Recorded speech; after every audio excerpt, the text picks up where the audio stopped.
สวัสดีค่ะวันนี้เราจะมาทำ Chicken Liver Pate นะคะหรือว่าพาเต้ตับไก่นั่นเองค่ะส่วนผสมมีดังนี้นะคะเนยค่ะวันนี้เราใช้เนยแท้ 100% นะคะ200 กรัมค่ะเราจะแยกเป็น50 กรัม50 กรัมแล้วก็100 กรัมนะคะตับไก่ค่ะ250 กรัมลูกจันป่นพริกไทยดำเบลีฟหรือว่าใบกะวานนะคะกระเทียมสไลด์แล้วก็ใบไทม์ค่ะอันนี้ชั่งรวมกันไม่เกิน20 กรัมนะคะแล้วก็ดอกเกลือค่ะ1 ช้อนชาค่ะตั้งกระทะนะคะใส่เนย50 กรัมลงไปก่อนค่ะแล้วก็ตามด้วยกระเทียมนะคะ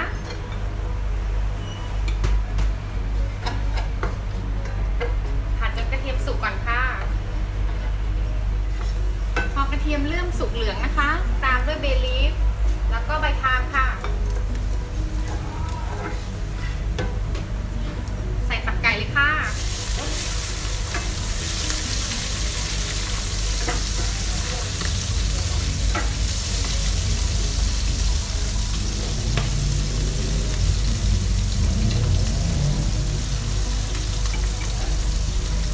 ตามด้วยเกลือนะคะแล้วก็พริกไทย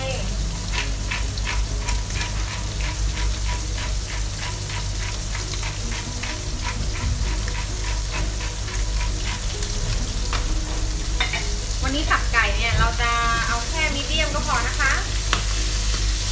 เพื่อคงคุณค่าสารอาหารไว้ค่ะ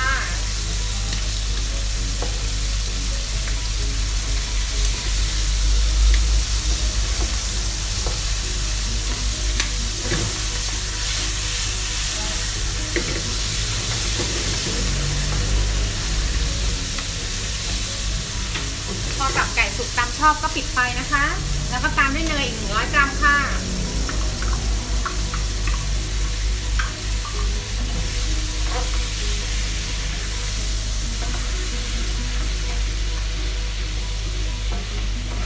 กระทะยังร้อนอยู่นะคะเนยของเราก็จะละลาย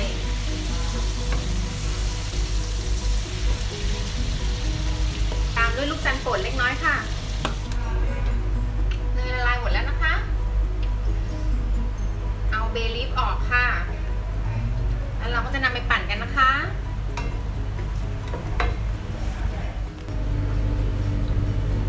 เทใส่เครื่องปั่นเลยนะคะ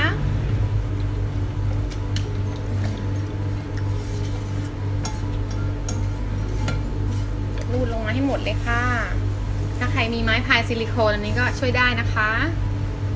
โอเคค่ะ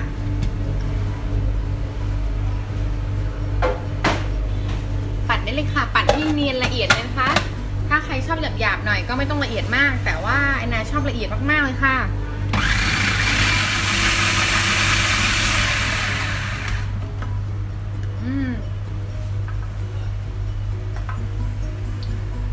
ขูดออกมาจากฝานะคะปั่นให้เนียนเลย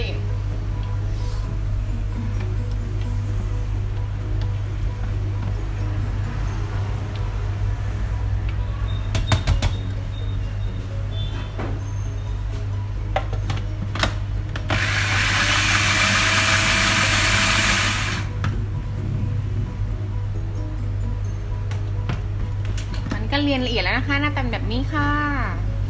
นำใส่ถ้วยกันเลยค่ะ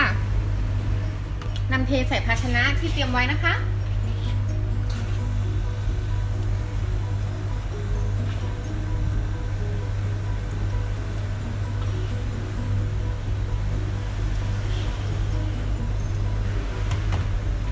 เดี๋ยวจะใส่อันใหญ่เลย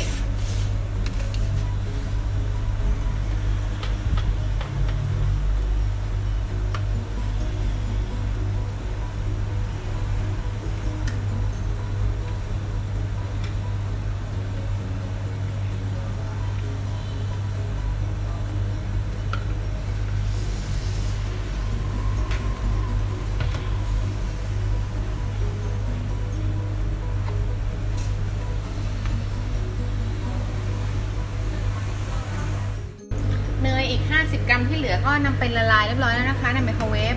เราก็จะนำมาปิดหน้าพาเต้ของเรานะคะ สีจะได้ไม่เปลี่ยนจะได้ไม่ดำเนาะปิดให้มิดเลยนี่ค่ะ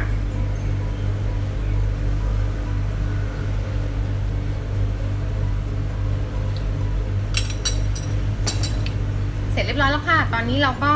นำเข้าตู้เย็นได้เลยค่ะ1 ชั่วโมงค่ะจนเซ็ตตัวเราถึงจะทานได้นะคะ ตอนนี้พาเต้ของเราก็แช่ตู้เย็นไป1 ชั่วโมงแล้วนะคะ เรามาดูด้านในกันค่ะเนื้อก็จะเนียนๆแบบนี้ค่ะเราก็สามารถนำไปทา